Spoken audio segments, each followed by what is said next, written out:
Hello everyone, it's Jacob here from Red Temple Gaming, and today on our Legion talk we will be looking at the changing of specialisation within Legion. First on the news is Blizzard intend to remove the Dust of Disappearance and Tomes of the Clear Mind from WoW completely.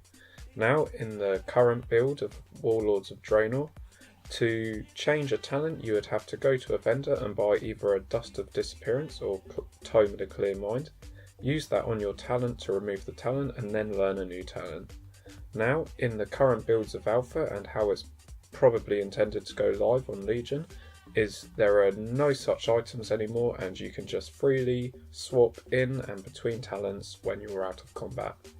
I personally am really happy with this change because I believe that the Tomes of the Clear Mind were just an aggravating necessity and didn't actually give anything to the game experience at all. Now, this only warrants a short mention, but the gearing process within Legion will be similar if not identical to current content. So all your main pieces, i.e. head, chest, legs, feet, etc. will have interchangeable primary stats, so you can use them, say if you're swapping from agility to intellect or strength to intellect. However, your off pieces, i.e. your neck, your back, your rings and your trinkets, will not have interchangeable stats, so you'll have to find different items for these pieces when you change spec. Now, the new big change to specializations in World of Warcraft is the ability to tri-spec or quad-spec if you happen to be a druid. Now, currently in WoW, you've got to go to your class trainer, unlearn a secondary spec, and then learn the third off spec that your class can hold if you want to use that spec in game. Now, these changes mean that instead of that, you can just freely move between all three specs as long as you're out of combat. I really think Blizzard have done themselves proud, and this is a really good idea, and it brings them up to line with games like Skyforge and other new popular MMOs in terms of the momentum of gameplay. Unfortunately, it isn't all positive, and next up I'd like to talk about the possible issues that the artifact weapon brings to specializations within Legion. Now, as you guys may know, the artifact weapons in Legion bring with them a secondary talent tree which can be evolved by using an item called Artifact Power, which is picked up from rare mobs and completing quests. Now, this talent tree doesn't really usually have many game-changing mechanics in terms of your rotation, but gives you many talent options that give you flat stat increases that usually greatly increase your base damage of the class. Now, I don't have any specific numbers for this, but obviously this will clearly greatly increase the damage you can deal as base with a fully upgraded artifact weapon compared to a non-upgraded or partially upgraded artifact weapon. Now, this is all well and good, but the way I see it is on the first day that Emerald Nightmare comes out and the nerf patch swings and we find out really what specs of each class are way better than the other ones, and there will be a firm difference, as there always is.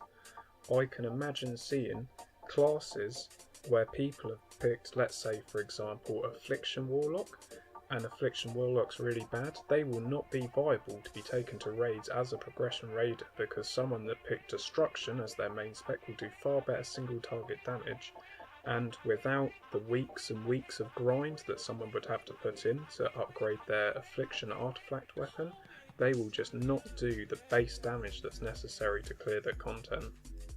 All is not lost though, because I think 3 days ago I saw a post on MMO Champion that had been forwarded from a Blizzard employee that said quite early on into your levelling experience you would be able to obtain the second artifact weapon.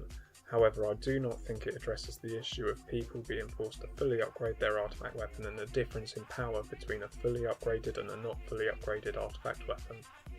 Now, if we start looking at solutions to this problem, I think we should start with what Blizzard could possibly do to remedy the issue.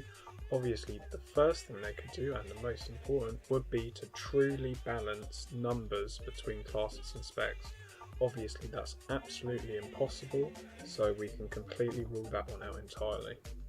My second and probably more viable suggestion to Blizzard would be to make artifact power spendable over all of your different artifact weapons simultaneously, so you wouldn't have to grind a second set of artifact power to unlock all the traits in your second artifact weapon.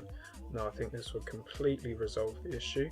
However, I do believe it would take away a lot of longevity to the character progression progress of your class. Now, as we know, Blizzard aren't always the best at resolving issues like this, and they don't have a lot of forethought. So next up, I think we should consider things we can do personally as players to resolve the issue before it happens and we put ourselves out of a raid spot. The first thing I'd suggest to absolutely anyone trying to get into progression raiding is always have 2 characters at max level ready to go. At the start of an expansion is the best time to gear up your second 2, as there's literally crap all else to do before the raid comes out.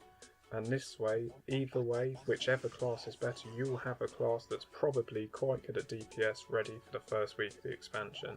I would also suggest, when you make 2 characters, make sure they are 2 characters that fulfill a similar, if not the same role, i.e. 2 ranged DPS or 2 melee or 2 tanks or 2 healers. My next piece of advice would be, before going too heavily into gearing your character, make sure you've capped the artifact power for your off-spec. Now obviously, as I can understand, you'll probably get artifact power whilst gearing your off-spec, but that should always be in your mind that your artifact weapon for your off-spec should be at its maximum possible place it can be at that time.